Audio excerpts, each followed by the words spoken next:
Hello welcome back again ഇന്നൊരു resin ബിഗിനേഴ്സിനുള്ള ടിപ്പുമായിട്ടാണ് വന്നിരിക്കുന്നത്. അപ്പോൾ ഇതാണ് സിലിക്ക ജെല്ല്.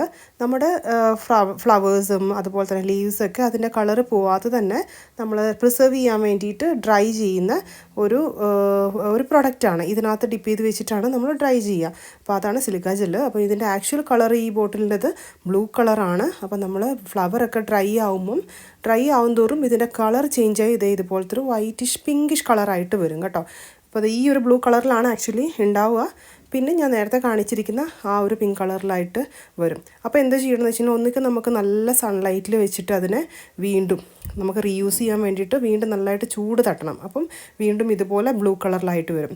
അപ്പം ഇവിടെ എനിക്ക് ബാംഗ്ലൂരിൽ സൺലൈറ്റിൽ വെക്കാനുള്ളൊരു ഇതില്ലാത്തത് കൊണ്ടാണ് ഞാനിപ്പം പഴയ ഒരു യൂസ് ചെയ്യാത്തൊരു തവയിൽ വെച്ചിട്ട് ഇങ്ങനെ ചൂടാക്കുകയാണ് ചെയ്യുക.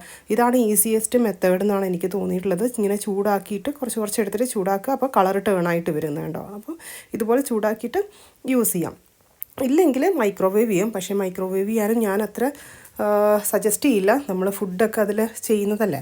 അപ്പം അങ്ങനെ ചെയ്യാണ്ട് ഇതുപോലത്തെ പഴയ ചട്ടിയോ തവയോ ഒക്കെ എടുത്തിട്ട് അതിലിങ്ങനെ കുറച്ചായിട്ട് ഇട്ട് ചൂടാക്കുമ്പം വീണ്ടും അഗെയിൻ ബ്ലൂ ആവും.